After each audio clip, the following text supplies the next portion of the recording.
الحواوشي الخطير، شايفين الجمال؟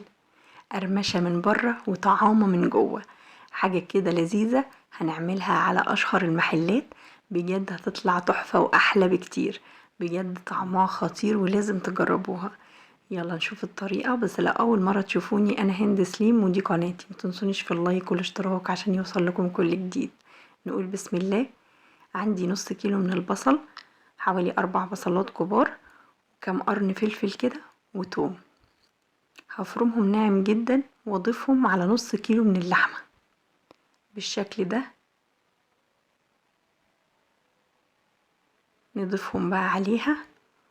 وعندي النص كيلو هياخد ربع كيلو من الدهن. الدهن اساسي، لازم يكون في الوصفة عشان ده اللي هيساعد على سوى اللحمة. عندي شوية بهارات، فلفل اسود ال7 بهارات، كزبرة وملح وبابريكا، معلقة صغيرة من البيكنج باودر ومعلقة كبيرة من الدقيق.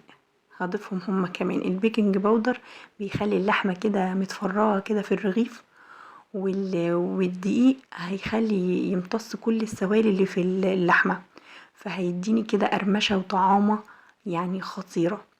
نبتدي بقى نخلط المكونات كده كويس قوي بالشكل ده لحد ما القوام يبقى عندي ناعم وحلو بالشكل الجميل ده. هسيبها بقى في التلاجة ترتاح معايا نص ساعة. وبعد بقى ما ترتاح هنطلعها كده ونجهز بقى العيش بتاعنا. العيش زي ما تحبوا، بلدي، شامي، اللي يريحكم. انا هستعمل شوية العيش الحلوين دول. هبتدي افتحهم كده بالمقص بالطريقة دي. الطريقة سهلة ولذيذة جدا. تفتحيهم بالشكل الحلو ده. اخلص بقى الكمية كلها بنفس الطريقة. بجد الوصفة هايلة وناجحة جدا، وبجد هتاكلي احلى حواوشي. خطير وطعم جدا. كده بقى هخلص الكمية كلها. عندي بقى جبنة شيدر، عندك بقى رومي، عندك موتزاريلا، زي ما تحبي. بيدي كده طعامة كده جوه الرغيف، وبجد لذيذ جدا. يعني جربوه بس على الطريقة الحلوة دي، ان شاء الله هتعجبكم. هجيب بقى قطعة كده يعني شوية كده من اللحمة، وتبتدي بقى تضيفيها كده جوه الرغيف بالشكل ده، وتضغطي على الرغيف كويس جدا. مش عايزين اللحمة يعني تقع مننا خالص من العيش. نضيف عليها بقى شوية شيدر كده على الوش، زي ما تحبوا اي نوع جبنة عندكم ضيفوها، تديها طعم خيالي. نجرب كده كمان رغيف. عايزين تكتروا تقللوا في الرغيف زي ما تحبوا. حقيقي من احلى الوصفات بتاعة الحواوشي، بجد طعمة جدا. لازم تجربوها. بجد طعمها روعة، وغير بقى شكلها وبجد قرمشة كده خطيرة.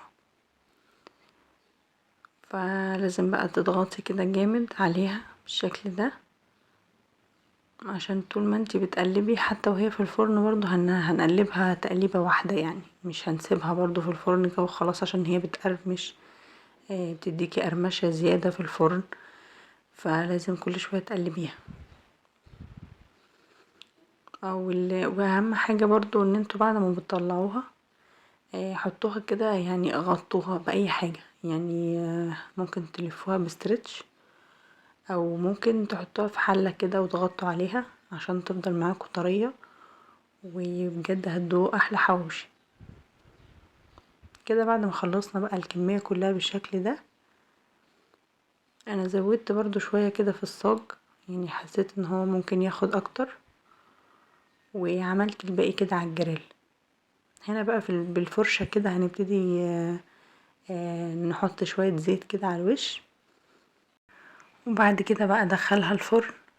طبعا هولع من تحت بس شوية كده، يعني 10 دقايق. وبعد كده ابدأي بقى شغلي الشواية. هنا ابتديت اشتغل على الجريل. حطيت طبعا كمية زيت. لو مش عايزة، لو مفيش جريل ممكن برضو الطاسة، يعني الطاسة برضو هتتعاملي معاها بنفس الطريقة. هتبدأي تحطي شوية زيت، وتحطي بقى رغيف رغيف بالشكل ده. وتبدأي بقى تقلبي فيه كل شوية.